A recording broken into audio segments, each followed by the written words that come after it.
That's right, I waited for all the episodes to drop to make this, so let's go. We come back right where we left off with All Might trying to stop All For One. He sends a mesh of rivet stab tendrils into the walls, and All Might's trying to escape. All For One was hawking his ass while the world is watching. Cuts off his path and punches him. Unk was not done, shoving his tentacle in his mouth using Todoroki's quirk to freeze him.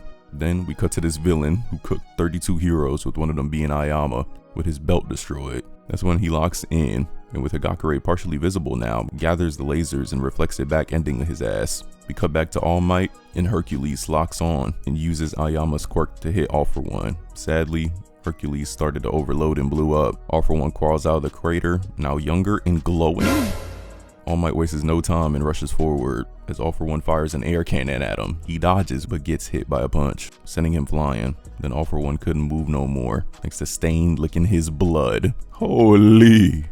As they both close in on him, All For One expels all the blood in his body to counter Stain's blood curdle. Stain tries to lick the expelled blood to paralyze him again, but it didn't work since All For One changed his blood type. Nah, he moving tech right now. He sends Stain flying through buildings and gets up close to him in an instant. All For One crushes his body with a single punch and steals his quirk. Holy! All For One then turns back and fires a laser from his palm, but gets blocked by the rest of Hercules' armor, which ends up destroying it and All Might getting caught in the blast. All For One tries to warp Shigaraki to him, but he rejects it. So All For One moved on to the next best thing, grabbing this nigga by the leg. And Deku seeing it too? Oh lord. All Might was about to sacrifice himself by blowing himself up, but All For One noticed and stopped him by destroying it and used Stain's quirk to paralyze him. Gento was about to go help All Might, but before he could leave, All For One blows the tunnel into the levitation system and forces him to stay holding the school. Star and Stripes Flight Squadron then dives down to prepare a laser barrage on All For One, but he quickly slices the plane in two and sends them tumbling into the city. Had the whole world watching how he put belt to ass on Unk too. Before he killed him, a big ass explosion went off. And guess who's back? Big Bakugo in this bitch. Once Deku saw him, they was locked the fuck in, with Deku sending him towards All For One, saving All Might, with Ed's shot emerging out of his body after helping save him. All For One tries to go towards Deku and Shigaraki, but Bakugo was not gonna let that happen, saying, I'm the final boss! Got it? All for one! Blasting his ass. At the same time, Deku and Shigaraki break their deadlock, with both Deku and Bakugo ready to go beyond! All For One starts running, not wasting his time on Bakugo. Bakugo thought otherwise, going fast as fuck. He was happy as hell. He had All For One shaking, reminding him of the second user of One For All. After catching up, Bakugo blasts One For All into a building. We then get All For One's backstory about how his mother was on the streets, pregnant with him and his brother. She gave birth to them and died. All For One was feeding off her body though, and been marking people since he was a kid for real, showing us that he bonded over comics with his brother, as well as naming him Yoichi and giving him a quirk. Then the second user finds Yoichi and tries to take him away, but All For One caught up and killed his brother. Then we find out that's how Yoichi's power transferred to the second user, Kudo.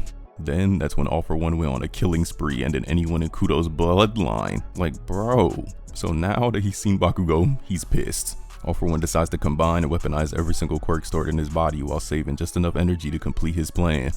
He comes charging towards Bakugo while Bakugo yells for him to explode, and then All For One starts exploding thanks to Bakugo's sweat flying around earlier in the fight.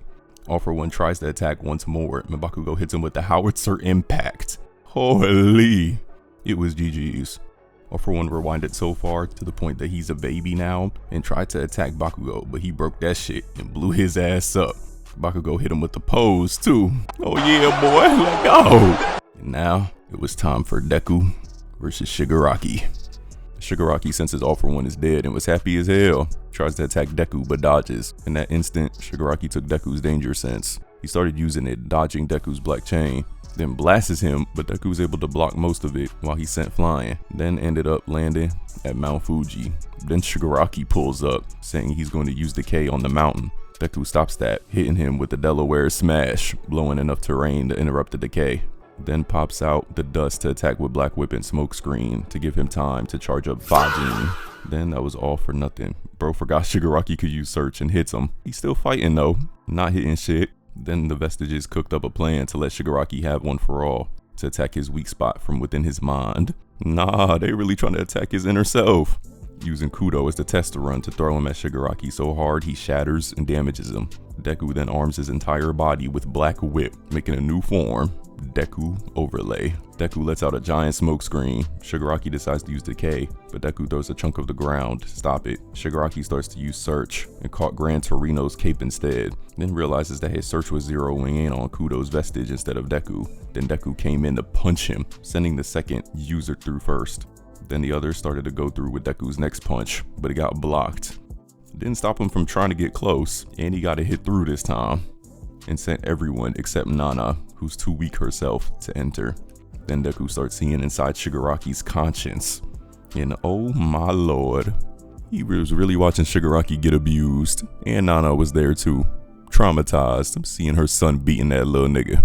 She was like, damn, I really did this shit to him. Couldn't be me. Deku broke through though, and Nana's vestige, along with the memory, begins to disintegrate. Then Deku sees even more of Shigaraki's origin. The night his family got packed up, Deku intervenes and hits him with the Talk no Jutsu. Then all of a sudden, All for One's memories, and yep, he was still inside him all along, orchestrated his own life, and then reclaims his body. Holy shit! With Decay gone, Shigaraki was officially dead. Deku's arms was gone too.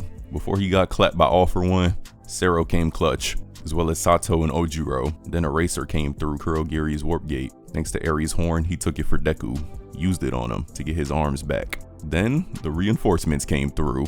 Oh yeah, let go! Jump that nigga! Even though they was looking like shit, they was ready to jump All for One. All for One starts to float and unleash his power. Then Endeavor and Shoto came in with a smooth entrance to attack All for One, while Sero pulls them out. Then some charge him. I'm not gonna lie, this was really looking like an Elden Ring boss or something. Eraser gives Deku some of the evacuee supplies. While the other heroes were still fighting, All for One manifests as a giant laser cannon that fires a giant purple beam directly at Deku. To the rescue was Hagakure, who redirects and breaks up the laser with her body. Momo and Kaminari hit All for One with their electromagnetic railgun, but he fires a storm of giant spikes at the heroes, breaking up the ground and sending several of them flying. His classmates try to get Deku in close. They was coming in clutch for real. With everyone's voice in his ear, Deku jumps high in the air and charges up One for All into his right arm for an attack, shattering All for One's body. But it wasn't over. While All for One tries to retaliate and claim a new body on some Orochimaru shit, Deku charges, and with help, Bakugo comes in and Deku hits him with the You are no demon lord, and you're nothing but a sad, lonely man! While All for One was in darkness, wanting his brother back, Shigaraki's vestige and Deku deliver final blows, destroying All for One's vestige and body with one punch. While there was in a void, Shigaraki asks Deku to deliver a message to Spinner. Tomura Shigaraki fought to destroy everything until the bitter end. Then the sky cleared, and the fight was over. A week passed, and while Bakugo is in the hospital, we then learn that Deku is quirkless again. That shit was so sad, even Bakugo started crying. Going through all that just to be quirkless again, got it. In June, they held a late graduation ceremony for the 3rd years. Then soon later, Class 1A now became Class 2A as they started their 2nd school year. Ayama was sadly leaving them, and them getting their new classmate, Shinzo, the man who was trying crazy to get into the hero course. Afterwards, we follow Shoto and his family to see the remains of Toya, who's on his last legs before dying. Endeavor lets him know the future of the family and tells him he's retiring from hero work, which he planned to do once the war was over. They really retired my goat, also telling them they'll be there every day to talk, as well as the rest of them. Had this man crying. Shoto asked him what's his favorite thing to eat, and while the visitation got cut short, he said, Soba. That's mine too. Shoto. Outside, Natsu gives his siblings a ride back. Then we find out Hawks is now the new Hero Public Safety Commission president. Okay, my boy, I see you. Later on, Deku visited Spinner and delivered Shigaraki's message, keeping his word. We see Overhaul's fraud ass getting chewed out. Then we see the new first years. Afterwards, we get the scene between Deku and Uraraka. Oh boy. He said the line, You are my hero! And comforted her, saying all that BS just to stay bitchless. And then the rest of Class A pulls up too. We find out Hawks wants to expand the hero billboard chart down the line. And then we get the time skip, where we see Deku is now a teacher at UA, and Kota is a student there as well. Then we cut back to see everyone getting ready for the hero licensing exam. Then we see the graduation, getting their diplomas. Then we jump 8 years in the future, and we see all of what Class A is doing now as pro heroes. We even got to see Eri. Do you miss it? Sure, I was quirkless again, but I could still use my experiences to encourage others. And then, I'd end up pretty darn cool, right? While walking, Deku runs into a kid who admired him. He ends up seeing similarities with him like he did with All Might. Then he said the words, Trust me, you too can become a hero. All Might visits Deku and gives him a gift of a mechanized gauntlet resembling his old costume, allowing him to be a hero again. And in the city, Hercules speeds down a road to drop off Deku, and all of Class A is there to be by his side for his pro hero debut. As he flies into the sky, that's the end. W series, all things considered. Maybe I'll do the movies and Vigilantes. But for now, I'm out.